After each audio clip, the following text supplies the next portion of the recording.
I'm about to get real with you guys about Instagram. So here's the first video on how to grow your following based on my experience. I'm gonna cut to the chase.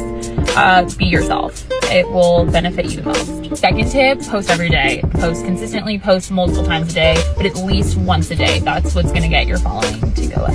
Third tip, post quality shots. You can use your phone, I use my phone, but make sure the lighting is awesome and not like blurry or any images like that.